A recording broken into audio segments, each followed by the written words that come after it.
And good afternoon. My name is Sabrina Lamb, and I'm the founder and the executive director of the World of Money, a New York City based nonprofit dedicated to providing immersive financial education for children ages 7 to 18 and powered by the YWCA of Metropolitan Chicago.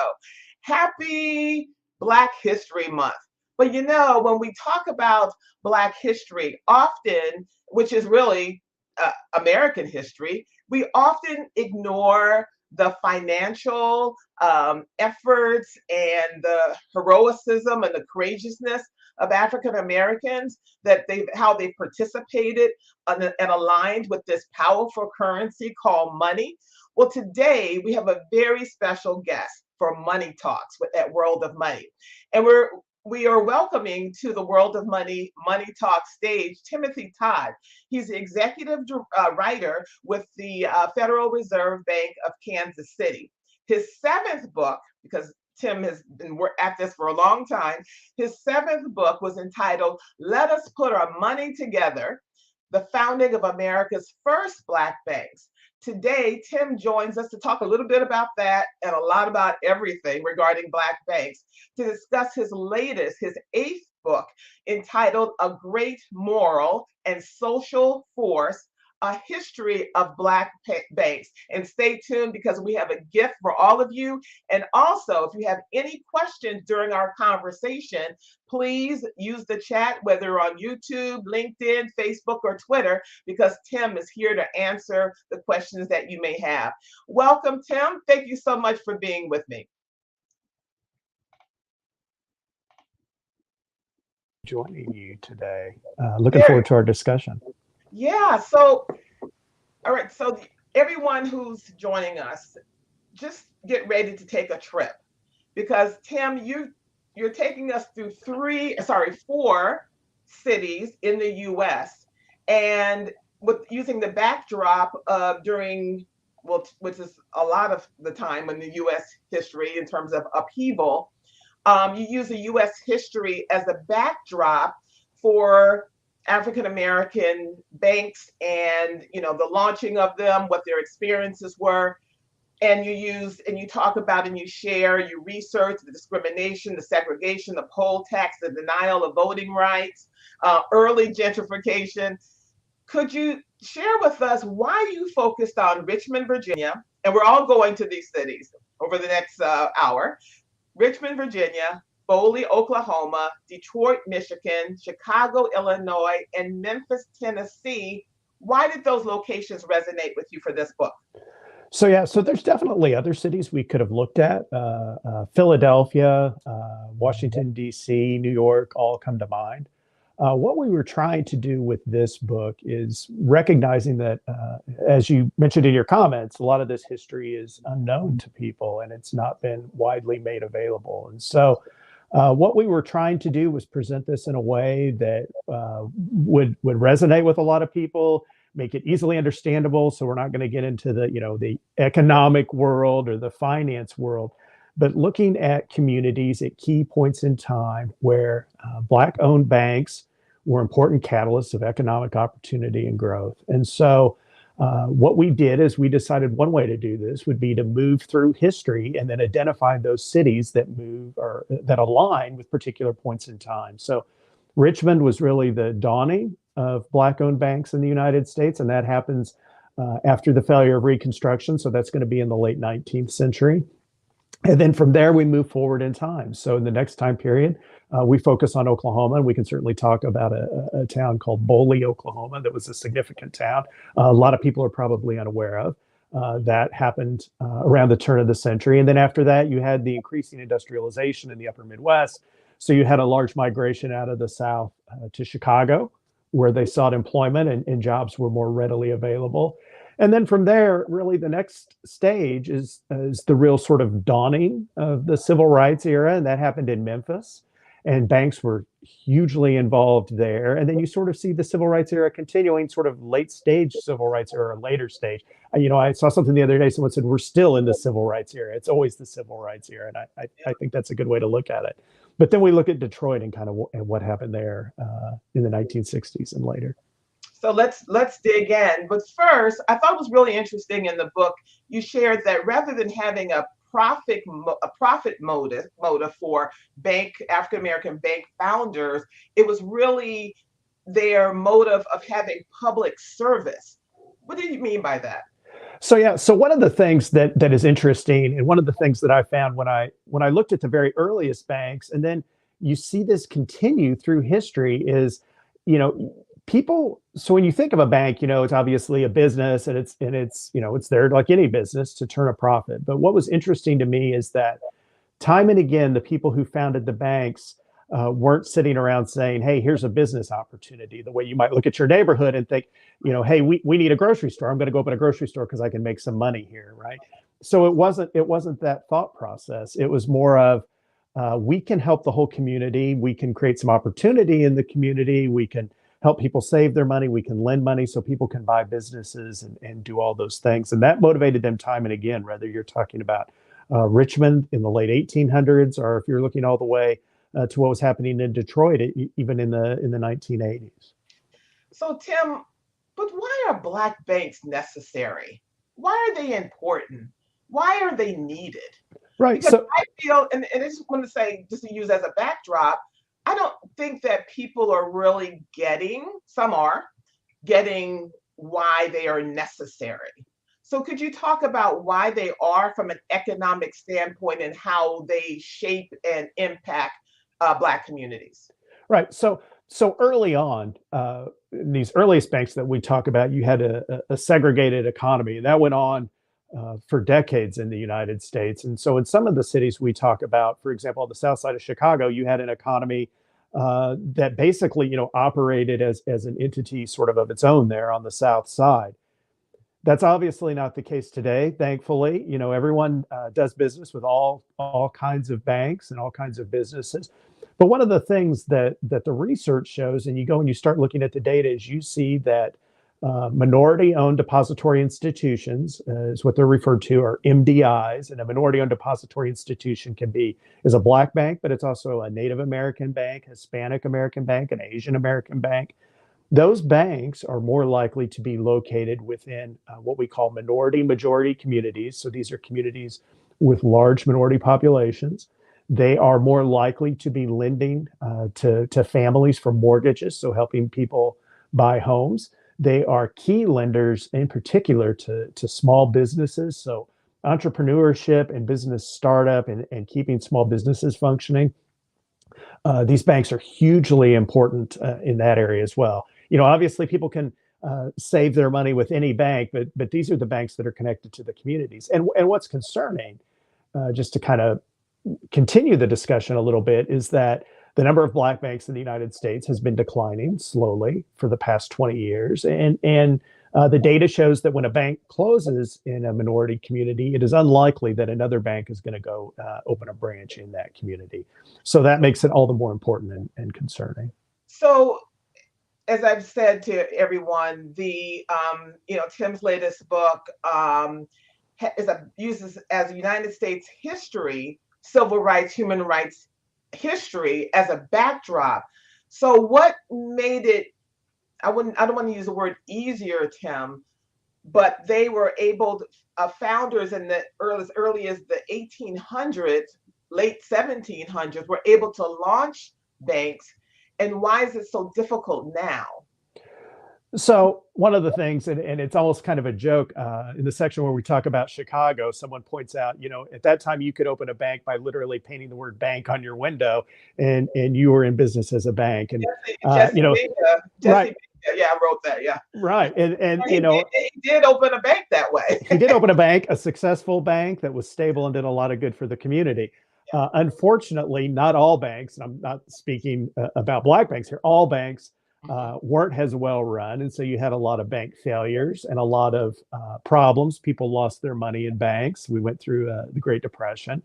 And so after that, there was a recognition that there needed to be more regulation and more of a safety net behind financial institutions so people weren't going to be wiped out. And so that made it a little more difficult to create a bank, right? As far as the amount of capital that you need for that bank got much larger. The bank needed to be able to withstand a financial crisis. So you begin to see these regulations form. It made it a little more difficult to start a bank. Certainly individuals did that and continued to do that, but it got a little more difficult than it was in the early days. And the difficulty part, some was intentional and not really about regulation, but about discrimination, correct? Well, right. So definitely, discrimination is a part of the story. And then when you think about creating a bank, remember that a bank lends money and it is a catalyst for economic opportunity in a community. But a bank, needs a strong community for the bank to be able to thrive also. So if the community is suffering, it's very hard for the bank to have those deposits that it uses to loan out to grow. And so you saw in the United States a large number of black banks created starting around 1900 up to the Great Depression. And depending on how you count, what qualified as a bank, probably somewhere between 60 and 100 black banks in the United States. By the end of the Great Depression, you're left with somewhere around 8. And that's a reflection of what happened in the communities where people were losing money. And then obviously, banks are going to get pulled into that as well.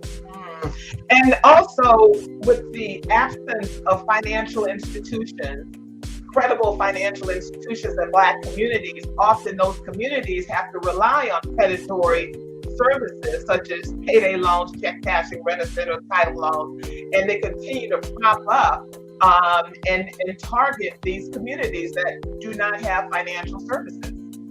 Right. So those types of firms are what we refer to as alternative financial services providers, and they are. Tim, that's a nice way of putting it. I was going to say that may be a little bit of a nice way of putting it, but these are the kind of places that, they charge a very high, often exploitive rate of interest. In some parts of the United States, they're much worse than other parts of the United States, depending on how active the state is in regulating those firms. But the research has shown what I think all of us have observed who look around our cities, that these firms are more likely to be located in minority communities. And it really becomes problematic when you think about, just at the individual level. If you have a bank account and you are able to save money, that's going to help you in times of emergency.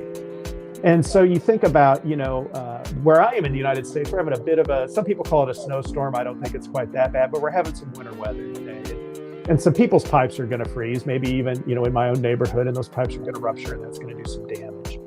If you have a bank account and you've saved money, you're going to be able to hopefully, pay to get your home fixed or fix whatever damage you have, or even beyond that.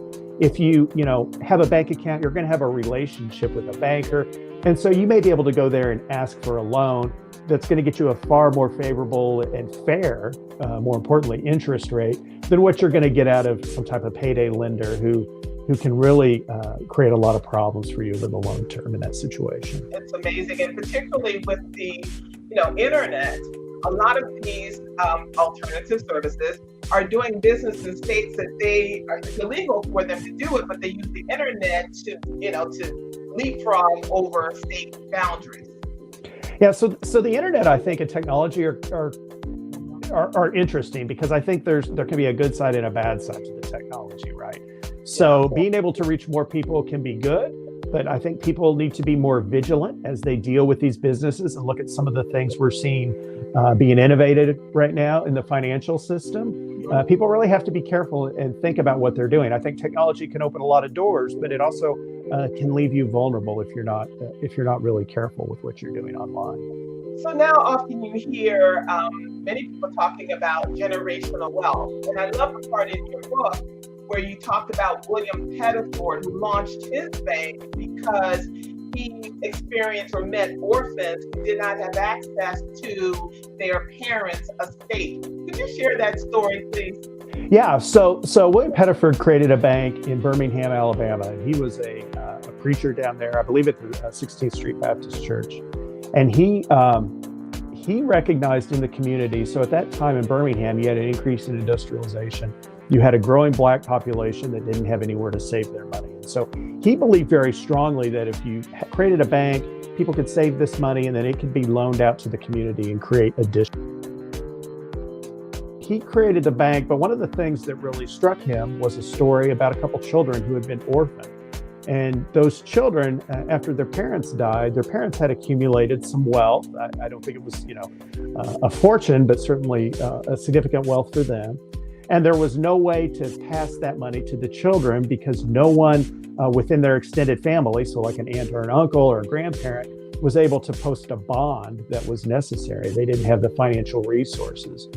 And so that was one of the reasons that he felt it was important to create a bank to prevent situations from like that from happening. And we actually take the title of the book from that. Someone wrote about Peterford and said, this makes clear that a bank can be a great moral and social force. And I thought that comment really resonated with what he was doing. And it resonated just across history, what you saw banks do time and again, whether that's in Memphis or the south side of Chicago or Detroit. I love this story. Now we're in Virginia now because Mr. Peterford was in Alabama, Birmingham, Alabama. Let's go over to Virginia and all of that work, particularly done by Maggie Lee Mitchell. And I love the quote in your book where she said, quote, when any of us girls is advanced to making $50 per month, we begin to persuade her to buy a home. And as soon as she saves enough, the bank will help her out. This was in 1903. Tell us about Maggie Lee Mitchell. So first of all, one correction, her last name is Walker. Maggie Walker. Sorry, Walker. John Mitchell was another banker right, in Richmond at that time. So Maggie Walker is an amazing individual. Some people may have heard the name. They may not know why. She was, I think without question, the most prominent female banker in the United States for a good chunk of American history. She was involved with an organization that was called St. Luke's, and she created St. Luke's Penny Savings Bank. And basically that bank St. Luke's became an organization that did all sorts of things. So it had some businesses going on that it operated. It did a lot of charity work. And she was really engaged in helping people improve their living condition, improve their living standards and the opportunities they faced. And so she was very active in making sure that people who worked for her and that she engaged with were going to be able to take advantage of those opportunities. And so again, this is another case where you see a bank that's not just interested in making a profit or making a strong business case, is really more of a community uplift type of thing. She's really a phenomenal individual. If you have an opportunity to get to Richmond, Virginia, you can tour her home, which is amazing. They have a visitor center there. It's a National Historic Site.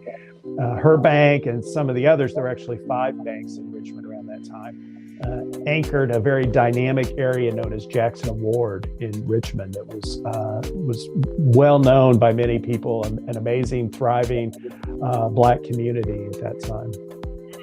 So we're still in Virginia, and I'm joined by Timothy Todd, an executive writer with the Federal Reserve Bank of Kansas City, regarding his newest and his 8th book called A Great Moral and Social Force, A History of Black Banks.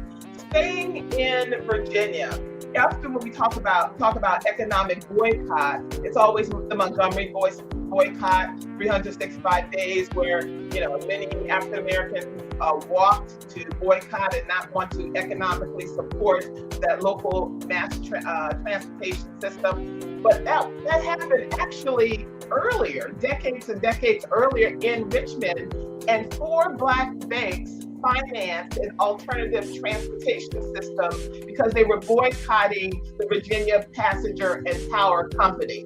Tell us about that, Tim. Yeah, so that's one of the things that I was certainly interested to learn about, is that, as you mentioned, you hear a lot about the bus boycotts, but there was actually a similar issue with streetcars that happened much, much earlier. Richmond was one of the places where that was a very significant issue. And it's kind of interesting to sort of think about this really as sort of the precursor to what we saw later, and you see some of the same things. And so what happened there is you had that similar discrimination on public transportation, and then the banks really stepped up and tried to figure out, how can we work around this? Can we create something for the community that if we pool all of our resources, that we won't have to rely on this other system? And again, this is a place where it really speaks to that community leadership role that was so so much a part of the fiber of these early banks. And they're sort of looking at the community, looking for places where they saw need, and then how could they, because they had access to the resources, how could they step in and make an important difference? And there's right now in New York, in different parts of the country, there is political gerrymandering, redistricting, and so forth. That happened as well as, that's why Jackson District was created. That happened then as well. Could you share with us about that aspect in Richmond, Virginia? Yeah, so there's, so without getting into all the details of how the government system was created in Richmond, that ward was basically created and its boundaries were created to be primarily a Black district because that's where African-American families lived.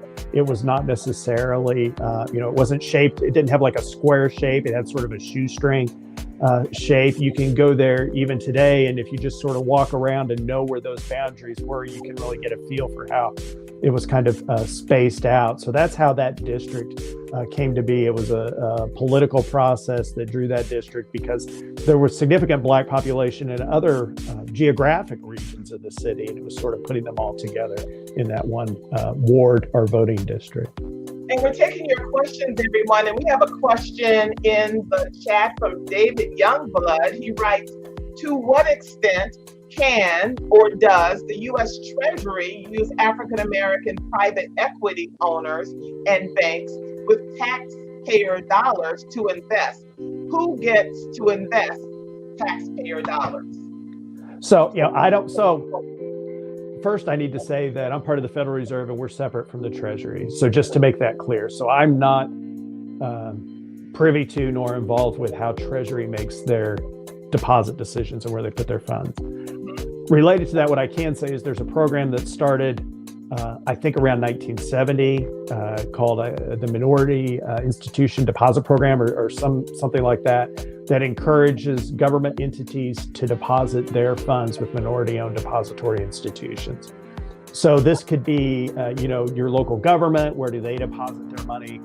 In some cases, this, in the past at least, has been, the local post office. Where do they deposit their money? So there are initiatives in that area. I'm not involved nor up to speed on kind of where those things stand today. Got it. Could you point David to any additional resources where he could source that out? Yeah, I would go online and look at the Treasury's website and look for their minority program. I am sure that they are pretty active in that area, and I would think that information about those programs and those deposits would be available there. And David, I would also check with the congressperson, the chair of the Financial Services Committee with the U.S. Congress. I'm sure they have their information, or that the staff members can provide you with that research. Yona, she writes, this information needs to be shared with our communities. Absolutely, Yona. So let's go to Oklahoma, Tim. Yeah. So let's go to Bola, Oklahoma. So yeah. So go ahead. No. So one of the things that this is another part of American history that I think I'm learning a lot of people aren't aware of. I grew up in rural Kansas, and so I was a little bit familiar with this history because we had the same thing in Kansas also. But after the Civil War and formerly enslaved individuals are emancipated, they basically have a few options available to them, right? So some go to the northern U.S. to seek economic opportunity. Some are going to stay in the South and work on the farm. Some are going to stay in the South and go to cities, places like Atlanta or New Orleans. But there was sort of another alternative that some people pursued, and that was to move to the U.S. Plains. And you see there where they established communities in Boley, Oklahoma. This is Pecan Street in Boley, Oklahoma. They created small towns across the American Plains, and the idea was that these were Black communities. So the idea was they were completely, everything about them, from the government structure to all the businesses, were owned and operated. All the residents were Black Americans. And so Oklahoma, partly because of its proximity to the South, but also because it was a territory and not a state, so it had some different issues with land ownership. Oklahoma was actually home to 50 all-Black communities that were created during this time. I grew up in Kansas. Had some also. Most famously in Kansas was Nicodemus, Kansas, which some people may have heard of. It was fairly prominent. That was in western Kansas, and then you also had some in Nebraska and parts of Colorado as well. But Boley, Oklahoma, was really a well-known community on a national scale, and was really sort of held up as a shining example of what a community could be. And so it had a number of businesses. It had a very large building. It had a 3-story building that at the turn of the century was considered the largest building in eastern Oklahoma. I think it had 80 some businesses early in the 1900s. It actually, for a time, had 2 banks and then briefly 3 banks. The first nationally chartered Black-owned bank in the United States was actually in Boley, Oklahoma. So there's a very rich history there of a community that was very vibrant and well-known. There you see that's Farmers and Merchants Bank there of Boley, Oklahoma. The bank president standing, Mr. Turner, standing on the front step there. Some people have heard of Boley. There's a story that comes around every so often about this bank was actually robbed by, if you've heard of the gangster, I guess, Pretty Boy Floyd. One of his associates robbed that bank. So that story gets some attention from time to time, and it's unfortunate that people focus on that story and not really the story of a very vibrant, bustling, growing community for that time, sort of before industrialization, a heavy agricultural economy, and sort of those types of things that are going to sort of prevent Boley from recognizing its potential as people begin to move to larger cities for factory jobs, the type of jobs that Boley was just unable to provide. Taking your questions for Tim and Todd. Please put them in the chat, whether you're on YouTube, Facebook, LinkedIn, or Twitter. I'm fascinated by that whole so-called migration. That's kind of an easy word. A lot of African Americans left the Deep South to escape persecution to move to Oklahoma to form these 50 all-Black towns. There was a quote in your book saying that they wanted to move there, or they moved there because it was a land where they were free and their rights were respected. And a bank was formed to fund these Black homesteads. Tim, could you talk about that in the West? So the creation of a bank there is very interesting in that where you saw banks created in other communities, you often had a connection. So in Birmingham, you had a connection to a church, for example. And some of the banks in Richmond, the Maggie Walker Bank is connected to another organization that is doing work in the community. But here in the West, you're creating banks that are basically reliant on that community, and they're going to lift up that community. So it's a little bit of a taller order. You don't really have that organizational safety net to fall back on. And so that was very key in bringing business and individuals, families, all those things that are needed that make a community a community. The banks were really at the heart of that, and really these communities don't develop without those banks. It just simply doesn't happen. And I'd like to double back too, because you are exactly right when you talk about, migration is kind of a nice way of putting it. We cannot overlook that if you were a Black banker in Richmond, Virginia in 1890, or you were, anywhere else, largely in the United States for much of this history, you were at significant physical risk. And high-profile individuals who were running banks probably faced even more physical risk. And so we talk about that in the book, and it's a painful history, but it's important, I think, for people to understand that I don't think it's too much of an exaggeration to say that some of these early bankers were very heroic in the risk they were willing to take. And in your book, Booker T. Washington was quoted regarding Boley as the most enterprising and notable Negro town in the United States. Let's pivot to this history that I'm going to have to do more research on myself. The relationship between formerly enslaved Black people and the Native Americans, the Choctaw, the Chickasaws, the Creeks, and the Seminoles. That was a complicated relationship. And how does that connect with Black banks and economic prosperity? Right. So Oklahoma in particular has a very rich and dynamic history of all types of diversity. I think more than many people would understand if you haven't really become engaged with it. it's very complicated to sort of get into the different Native American tribes after they were forced along the Trail of Tears out of the east and into Oklahoma territory. Some of them, they were Southern tribes, and some practiced slavery, although slavery has a wide range of definitions, and you know, I don't want that to be misconstrued, but it was handled a very different way depending on how the tribe was structured. From what we think of as more traditional to maybe more, I don't even know how to really describe the differences. And so that allowed for access to some of the land because you had that Native American culture and that Native American bloodline for some individuals and families. There is a book written by a professor from UMass. Her name is Barbara Krauthamer, and it is one of the sources we used for the book. And she actually worked with us on this book. So I would go out and look for Barbara Krauthamer's book. I can't remember the title. I actually have it at my office and I'm at home today. But her book is a very good resource in explaining how the relationships in that intersection of Native American culture and Black culture came together in the United States. She's a real expert on that issue. Right. Well, in your book, you mentioned that the Choctaw and the Chickasaw kind of aligned themselves with the mindsets of the Confederacy, and the Creeks and the Seminoles were kind of liberal. But how did you weave that in terms of Black banks? So as far as, you know, I guess I'm a little, I don't know, it's a little difficult to explain as far as the question, but it's definitely an important part of it, and sort of understanding the community and the landscape and all the things that were going on at that time in that place. It's a very complex intersection of different cultures. Yeah. And it's hard to, I feel like I'm going to open a huge discussion that may derail us here a little bit, just because, and we have to spend some time in the book, a significant amount of time actually explaining it.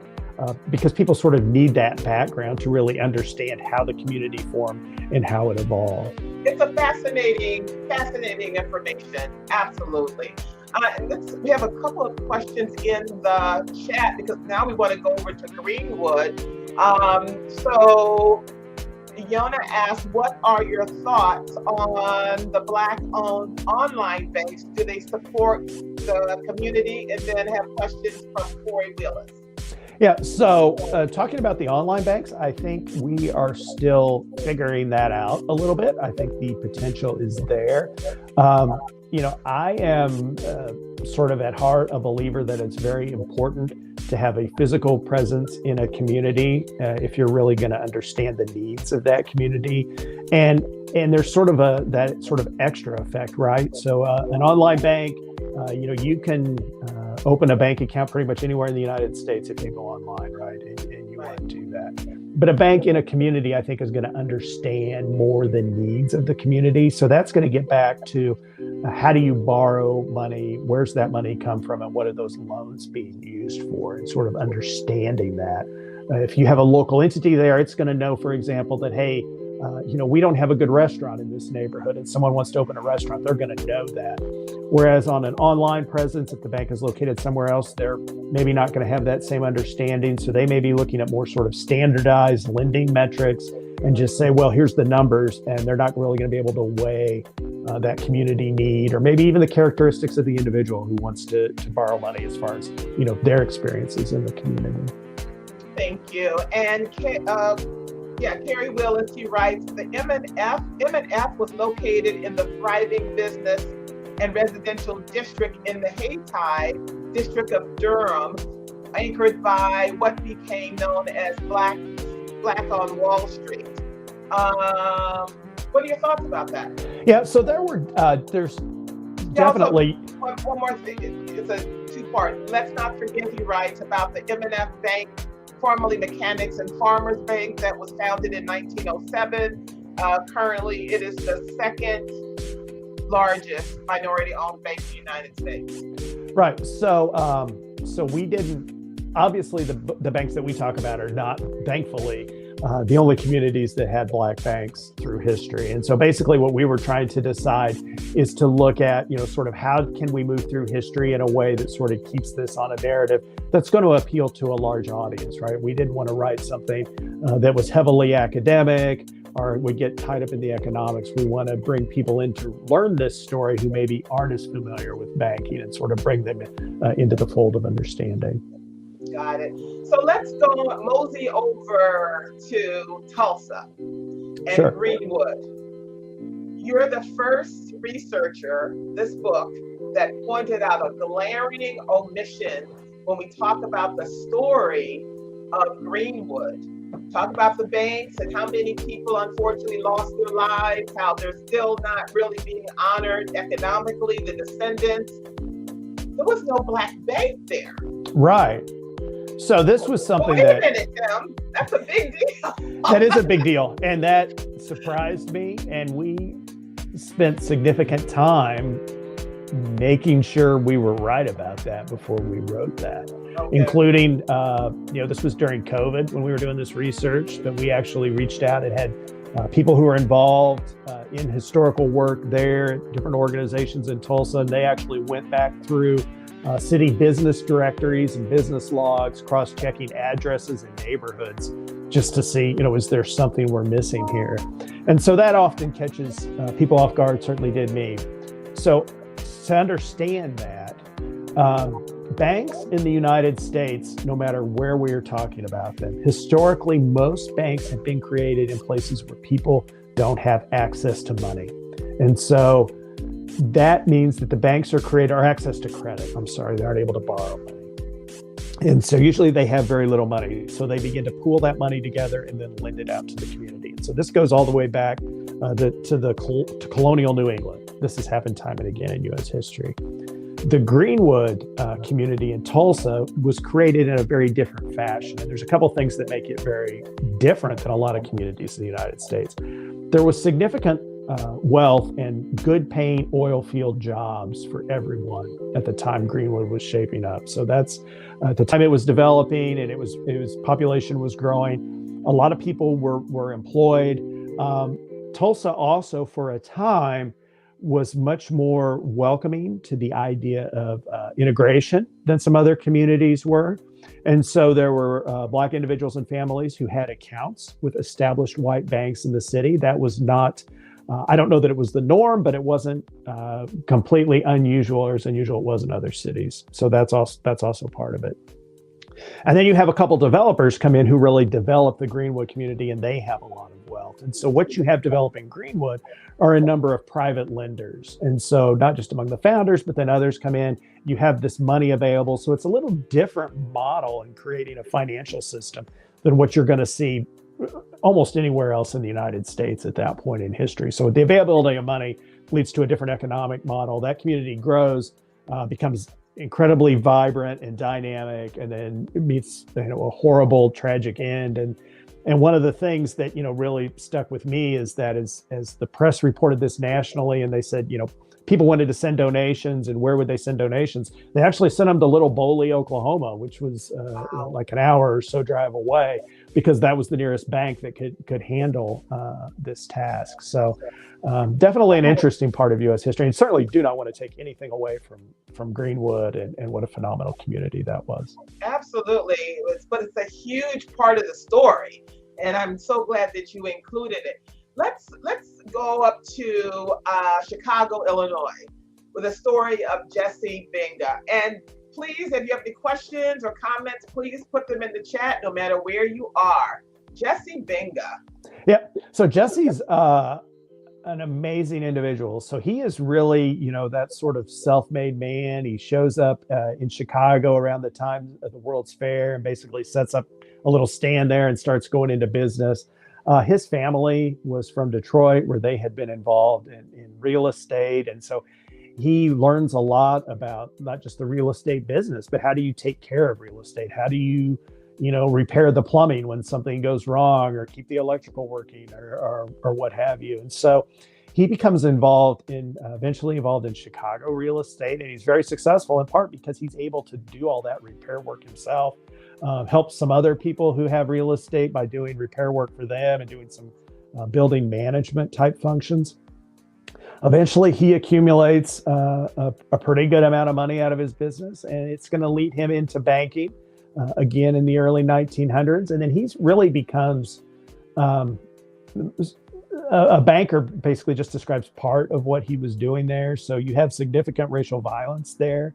And he is really at the center of making sure, like even things, he works to even make sure groceries are being delivered to the neighborhood at a time when people weren't traveling into the neighborhood or were afraid to because you had a lot of violence erupting.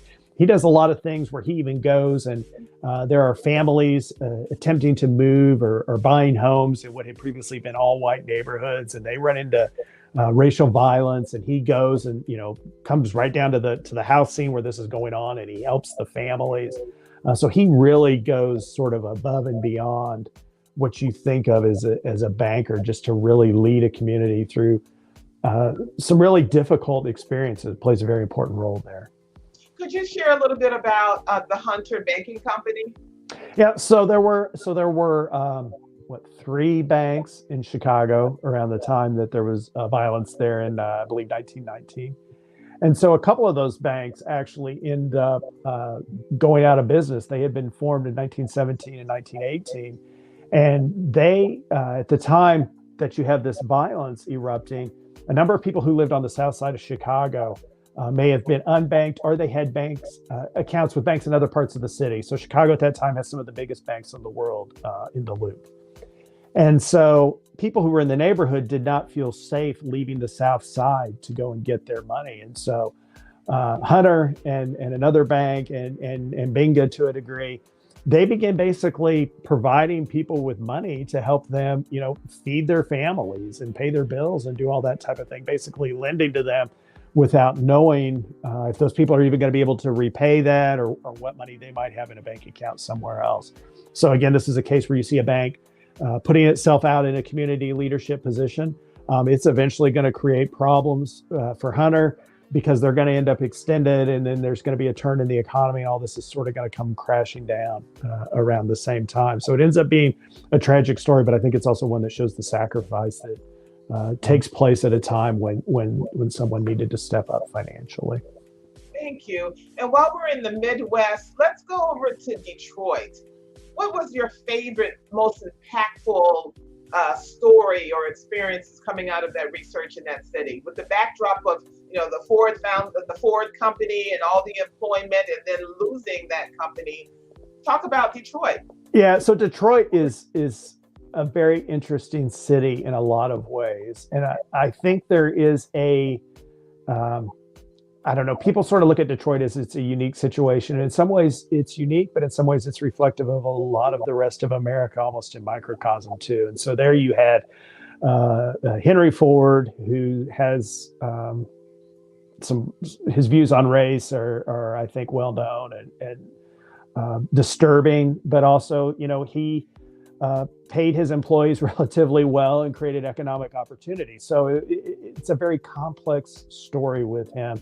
But Detroit was a key point for Black individuals and families, again, on the Underground Railroad. And so there's a very rich history there because it was a jumping off point to get across and into Canada, just across the water from there.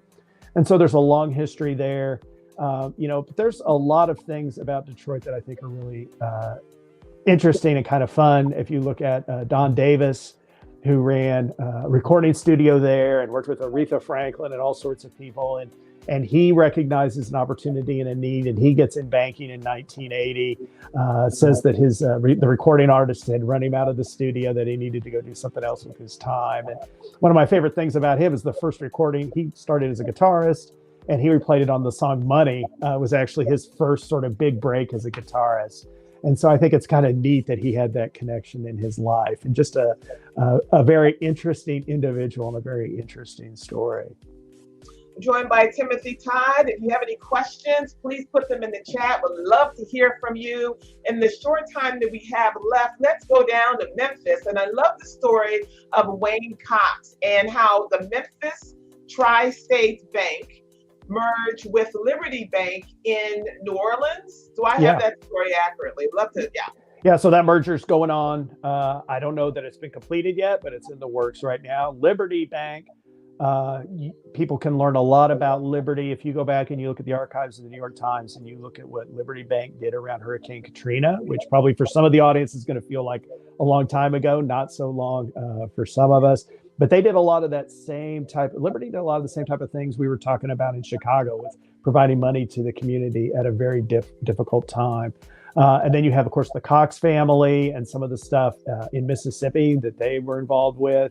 And then you see the stuff that happened in Memphis with the creation of Tri-State Bank. Tri-State is actually the bank pictured on the cover of the book, and a very important institution in the civil rights era. So they did a lot of work. Some of their employees were involved in some of the landmark cases to expand civil rights.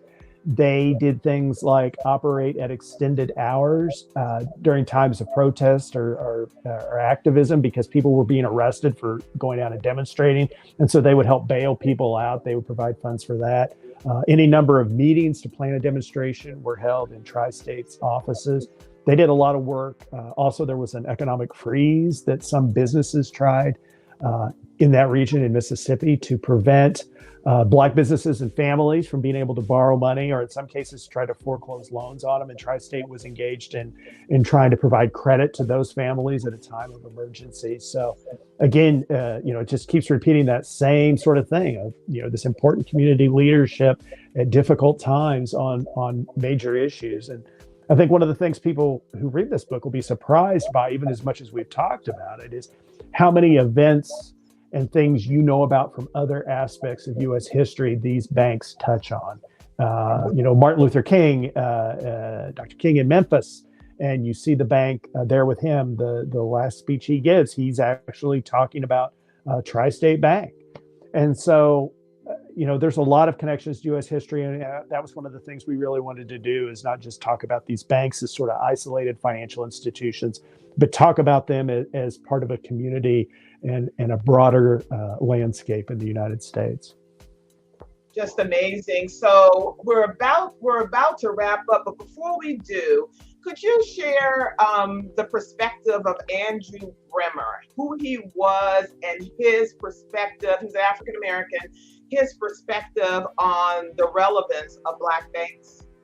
Yeah, so Andrew Bremer was a member of the Federal Reserve's Board of Governors. He was African American. He made some comments. Unfortunately, I think his words kind of got twisted initially when he talked about Black banks, but he raised an issue that I think, as we look forward and we start talking about solutions, that I think remains relevant in a way today. And that is that many of these banks, there are about 20 African American banks still in business today. They are small banks. And so they can make a big difference in their community, obviously, and we've talked about that. But when you start talking about the world more broadly, and we start looking for equality in communities that don't have those banks, sort of how can we achieve that? And so I think the issue he was trying to get at, it got a little misconstrued, is that other very large banks, the banks that have since become known as too big to fail, is there a way to get those banks to do more within these communities that need the help, is what he was trying to say. And I think the press kind of jumped on some things he said at that time and kind of spun it a little bit out of control. The press jumping on things? The press does that. But, I think, but related to that, I will say, I think, as we think about what can other banks do, all banks, not just talking about banks that have Black ownership. And I think there is a real need for all of us, and I'm including the Federal Reserve, everybody in banking and financial services. How do we bring more Black workers into the financial services system for employment? How do we get more people employed in jobs in banking and financial services? And then how do we, how are we able to expand better into those communities? I think that's something that one of the issues that people really need to pay attention to. And then also bringing into the banking industry. I think, when you think of a banker, what kind of image comes to mind? I sort of joke that it's like the guy from the Monopoly board, right? Like you see the guy with like a top hat and a monocle or whatever. But we really need to think about people who are motivated out of a spirit of community service.